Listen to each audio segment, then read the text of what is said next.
പ്രിയപ്പെട്ട കൂട്ടുകാരെ, 7ാം ക്ലാസ്സിലെ സാമൂഹ്യശാസ്ത്രം 4ാമത്തെ യൂണിറ്റായ ഇന്ത്യ ടുവേഴ്സ് എ ന്യൂ ഇറ, ഇന്ത്യ പുതുയുഗത്തിലേക്ക് എന്ന യൂണിറ്റിന്റെ പാർട്ട് 2 ക്ലാസ്സിലേക്ക് ഏവർക്കും സ്വാഗതം. ഫസ്റ്റ് പാർട്ട് ക്ലാസ്സിൽ നമ്മൾ 19ാം നൂറ്റാണ്ടോടെ ഇന്ത്യയിൽ ഉയർന്നു വന്ന പരിഷ്കരണ പ്രസ്ഥാനങ്ങളെക്കുറിച്ചും അതിന് നേതൃത്വം കൊടുത്തവരെക്കുറിച്ചും അതിന്റെ സവിശേഷതകളെക്കുറിച്ചുമൊക്കെ വളരെ വിശദമായി പഠിച്ചു. ഇനി നമ്മൾ പഠിക്കുന്നത് ദി ചേഞ്ചിങ് പീപ്പിൾ, മാറുന്ന ജനത എന്ന ഈ ഭാഗം മുതലാണ്. സാമൂഹ്യ പരിഷ്കരണ പ്രസ്ഥാനങ്ങളുടെ പ്രവർത്തനം ഇന്ത്യക്കാരിൽ എന്തൊക്കെ മാറ്റങ്ങളാണ് സൃഷ്ടിച്ചത്? നമുക്ക് ഒരു ചോദ്യത്തിന്റെ ഉത്തരമായി ഈ ഭാഗം പഠിക്കാം. Explain the role of social reformers in creating a social consciousness beyond the caste and religion. ജാതിക്കും മതത്തിനും അതീതമായ സാമൂഹ്യബോധം സൃഷ്ടിക്കുന്നതിൽ സാമൂഹ്യ പരിഷ്കർത്താക്കളുടെ പങ്ക് വിശദീകരിക്കുക. ജാതിയുടെയും മതത്തിന്റെയും പേരിൽ വളരെയധികം അസമത്വം നിലനിന്നിരുന്ന ഒരു കാലഘട്ടമായിരുന്നു അത്. ഈ അസമത്വങ്ങളെല്ലാം മറന്ന് ഇന്ത്യക്കാരിൽ ഒരു ഉണർവുണ്ടാക്കാൻ സാമൂഹ്യ പരിഷ്കർത്താക്കൾ വഹിച്ച പങ്ക് എന്താണ് എന്ന് നമുക്ക് നോക്കാം. The leaders of the social reform movements contributed to develop a vision emphasising the universal brotherhood based on humanism that stood beyond caste and religion. ജാതിക്കും മതത്തിനും അതീതമായി മാനവികതയിൽ ഊന്നിക്കൊണ്ടുള്ള വിശ്വസാഹോദര്യത്തിന്റെ കാഴ്ചപ്പാട് ഇന്ത്യക്കാരിൽ വളർത്തിയെടുക്കാൻ സാമൂഹ്യ പരിഷ്കർത്താക്കൾക്ക് കഴിഞ്ഞു. ജാതിക്കും മതത്തിനും അതീതമായി എന്ത് കാഴ്ചപ്പാട് ഇന്ത്യക്കാരിൽ വളർത്തിയെടുക്കാനാണ് കഴിഞ്ഞത്? യൂണിവേഴ്സൽ ബ്രദർഹുഡ്, വിശ്വ സാഹോദര്യത്തിന്റെ കാഴ്ചപ്പാട്. ഹ്യൂമനിസം, മാനവികതയിൽ ഊന്നിക്കൊണ്ടുള്ള.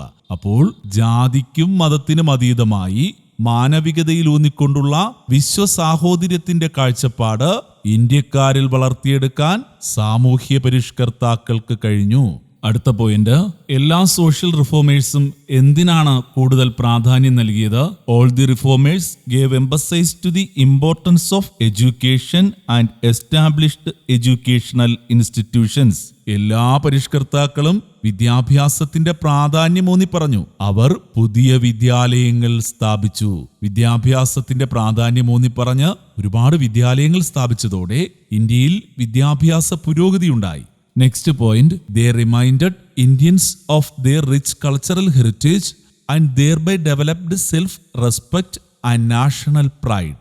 പരിഷ്കർത്താക്കൾ ഇന്ത്യയുടെ പൈതൃകത്തെക്കുറിച്ച് ഓർമ്മിപ്പിച്ചു. വളരെയധികം സാംസ്കാരിക പാരമ്പര്യമുള്ള ഒരു രാജ്യമായിരുന്നു നമ്മുടെ നാട് എന്ന ബോധം ഇന്ത്യക്കാരിൽ ഉണ്ടാക്കി. അതുമാത്രമല്ല, സ്വന്തം രാജ്യത്തെക്കുറിച്ചുള്ള അഭിമാനബോധവും ആത്മവിശ്വാസവും ഇന്ത്യക്കാരിൽ വളർത്തി. Thus, the social reformers played a major role in awakening the Indians. ഇങ്ങനെ ഇന്ത്യൻ ജനതയിൽ പുതിയ ഉണർവ് സൃഷ്ടിക്കുന്നതിൽ സാമൂഹ്യ പരിഷ്കർത്താക്കൾ വലിയ പങ്ക് വഹിച്ചു.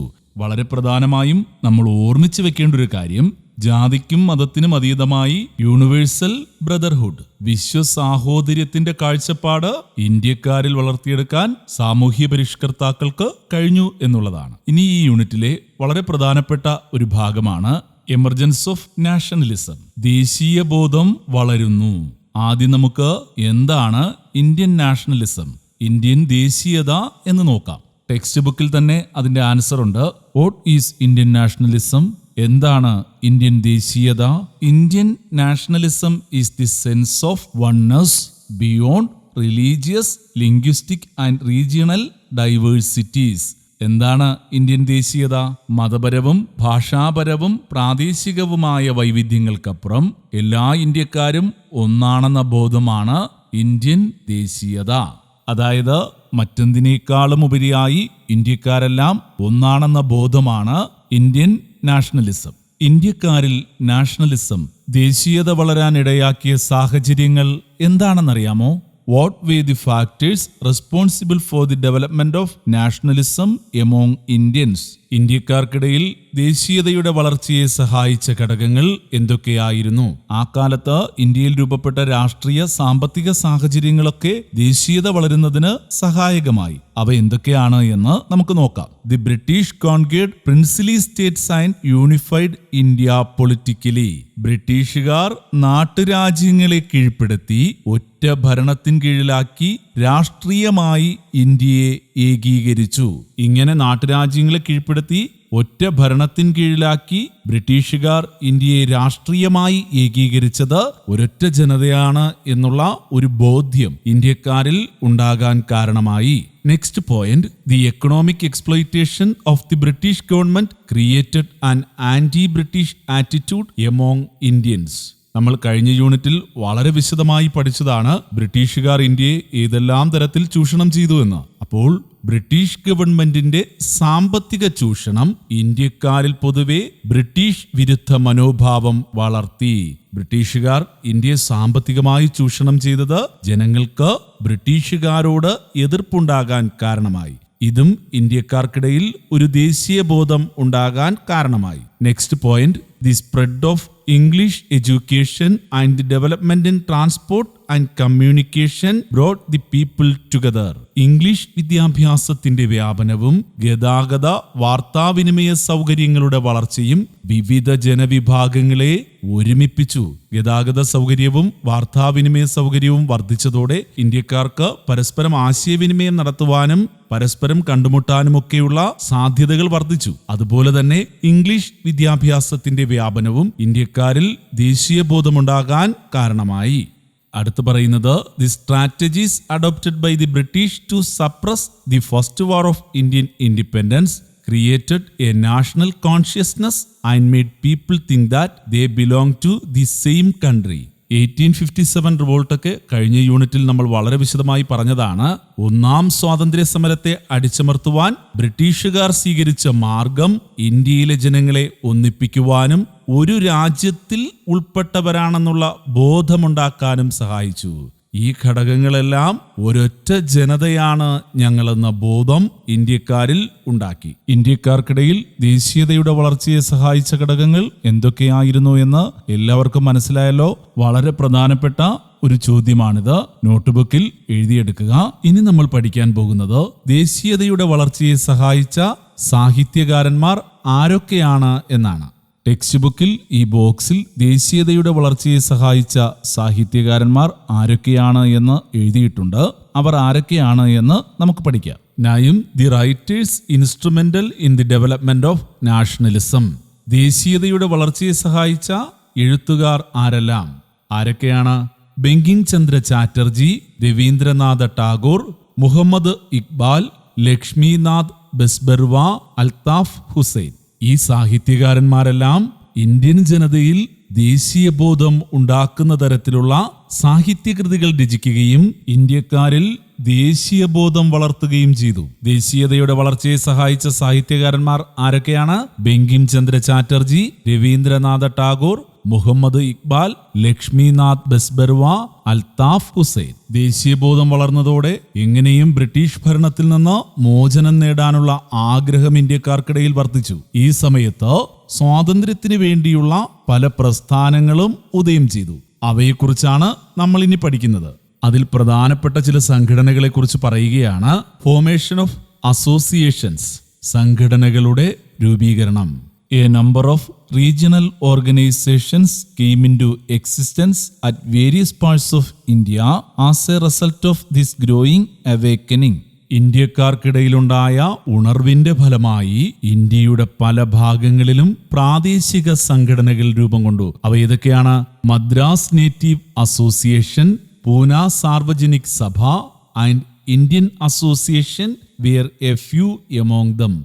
അങ്ങനെയുള്ള ചില പ്രാദേശിക സംഘടനകളെ കുറിച്ചാണ് ഇവിടെ പറയുന്നത്. ഏതൊക്കെയാണ്? Madras Native Association, Poona Sarvajanik Sabha, Indian association. ഓർമ്മിച്ചു വയ്ക്കണം, ഇന്ത്യക്കാർക്കിടയിലുണ്ടായ ഉണർവിന്റെ ഫലമായി രൂപം കൊണ്ട പ്രാദേശിക സംഘടനകളാണ് Madras Native Association, Poona Sarvajanik Sabha, Indian association. ഈ സംഘടനകളെല്ലാം എങ്ങനെയുള്ള സംഘടനകളായിരുന്നു? റീജിയണൽ ഓർഗനൈസേഷൻ, പ്രാദേശിക സംഘടനകളായിരുന്നു. All these organizations gave priority to the regional problems. ഈ സംഘടനകൾ മുൻതൂക്കം നൽകിയിരുന്നത് എന്തിനാണ്? റീജിയണൽ പ്രോബ്ലംസ്, പ്രാദേശിക ആവശ്യങ്ങൾക്കായിരുന്നു ഈ സംഘടനകൾ മുൻഗണന നൽകിയിരുന്നത്. അതായത് ഈ സംഘടന രൂപീകരിക്കപ്പെട്ട പ്രദേശത്തിന്റെ ആവശ്യങ്ങൾ നേടിയെടുക്കുന്നതിന് വേണ്ടിയായിരുന്നു ഈ സംഘടനകൾ പ്രവർത്തിച്ചിരുന്നത്. This necessitated forming of a national organisation. ദേശീയ തലത്തിൽ ഒരു സംഘടന രൂപീകരിക്കേണ്ടതിന്റെ ആവശ്യകത അക്കാലത്ത് ബലപ്പെട്ടിരുന്നു. ഇത്തരത്തിൽ പ്രാദേശികമായ രീതിയിൽ രൂപപ്പെട്ട സംഘടനകൾക്ക് അതാതു പ്രദേശങ്ങളിൽ പ്രവർത്തിച്ചപ്പോൾ ഉണ്ടായ നേട്ടങ്ങൾ മനസ്സിലാക്കിയപ്പോഴാണ് അഖിലേന്ത്യാ തലത്തിൽ ഒരു സംഘടന രൂപീകരിച്ചാൽ കിട്ടുന്ന നേട്ടങ്ങളെ സംബന്ധിച്ച് ഇന്ത്യക്കാർ ബോധവാന്മാരാവുകയും അങ്ങനെ ദേശീയ തലത്തിൽ ഒരു സംഘടന രൂപീകരിക്കുകയും ചെയ്തു. അതാണ് Indian national Congress. Indian national കോൺഗ്രസിന്റെ രൂപീകരണവും പ്രവർത്തനങ്ങളും നമുക്കിനി പഠിക്കാം. 72 representatives of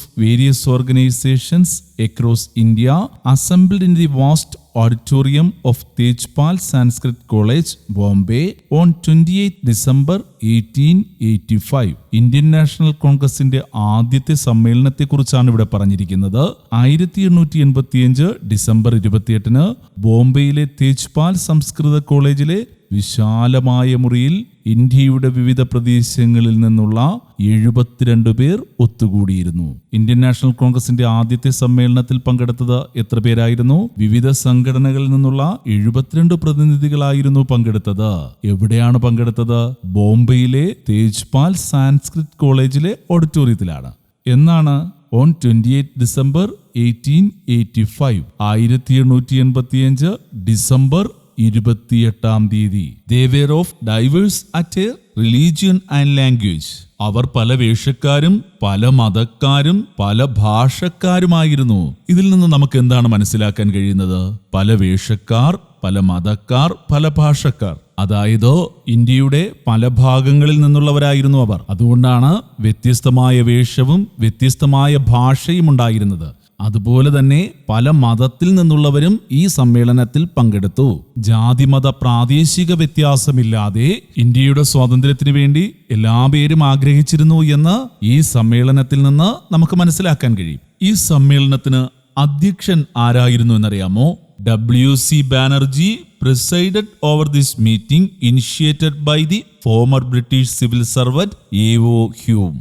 ഈ സമ്മേളനത്തിന്റെ അധ്യക്ഷൻ W.C. ബാനർജി ആയിരുന്നു. W.C. ബാനർജിയുടെ അധ്യക്ഷതയിലാണ് ഈ സമ്മേളനം നടന്നത്. ഈ യോഗം വിളിച്ചുകൂട്ടാൻ മുൻകൈയെടുത്തത് ഒരു ഇന്ത്യക്കാരനല്ലായിരുന്നു. A.O. ഹ്യൂം എന്ന മുൻ ബ്രിട്ടീഷ് ഉദ്യോഗസ്ഥനാണ് ഇത്തരത്തിലൊരു യോഗം വിളിച്ചുകൂട്ടാൻ മുൻകൈയെടുത്തത്. A.O. ഹ്യൂം എന്ന മുൻ ബ്രിട്ടീഷ് ഉദ്യോഗസ്ഥന്റെ നിർദ്ദേശമനുസരിച്ച് W.C. ബാനർജിയുടെ അധ്യക്ഷതയിലായിരുന്നു ഈ യോഗം ചേർന്നത്. The Indian national Congress was formed in this meeting. ഈ യോഗത്തിൽ വച്ച് ഇന്ത്യൻ നാഷണൽ കോൺഗ്രസ് രൂപീകരിക്കപ്പെട്ടു.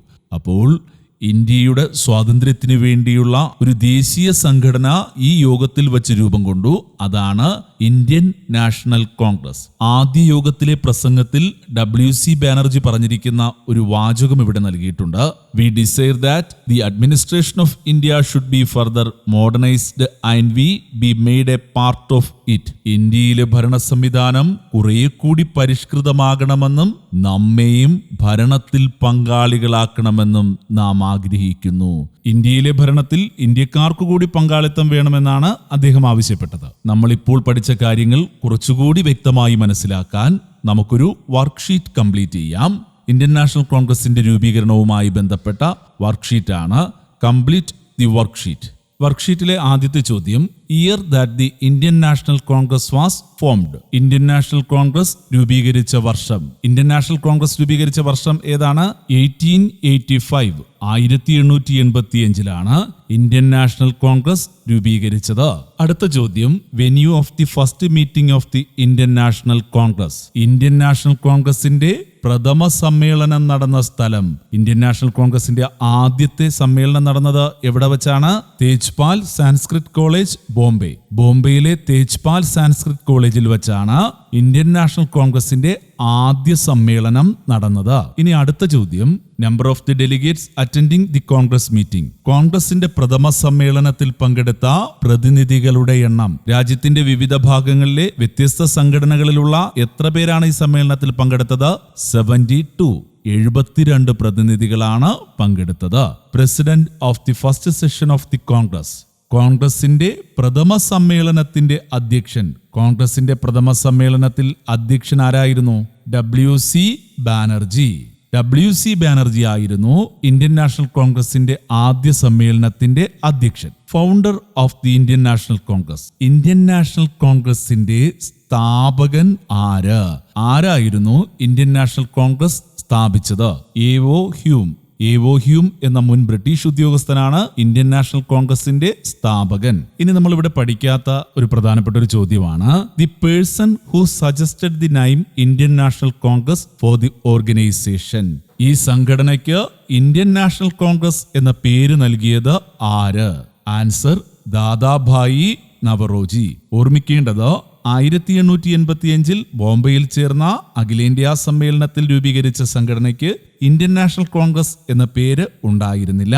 1886 ദാദാഭായി നവറോജിയാണ് ഈ പേര് സംഘടനയ്ക്ക് നൽകിയത്. ഇന്ത്യൻ നാഷണൽ കോൺഗ്രസിന്റെ രൂപീകരണവുമായി ബന്ധപ്പെട്ട പ്രധാനപ്പെട്ട കാര്യങ്ങളെല്ലാം ഈ വർക്ക്ഷീറ്റിലൂടെ നമ്മൾ മനസ്സിലാക്കി കഴിഞ്ഞു.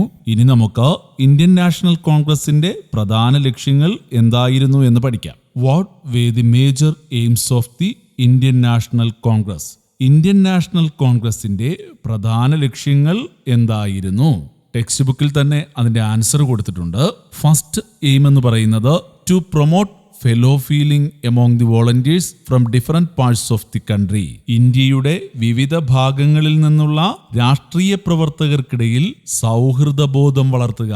അതായത് രാജ്യത്തിന്റെ വിവിധ ഭാഗങ്ങളിൽ ഇന്ത്യയുടെ സ്വാതന്ത്ര്യത്തിനായി പ്രവർത്തിക്കുന്നവർ തമ്മിൽ ഒരു സൗഹൃദ ബോധം ഉണ്ടാക്കിയെടുക്കുക എന്നുള്ളതാണ് ഇന്ത്യൻ നാഷണൽ കോൺഗ്രസിന്റെ ആദ്യത്തെ ലക്ഷ്യം. അടുത്ത ലക്ഷ്യം എന്ന് പറയുന്നത് to develop a national spirit beyond the religious, caste and regional loyalties. ജാതിമത പ്രാദേശിക ചിന്തകൾക്ക് അതീതമായി ദേശീയ ബോധം വളർത്തുക.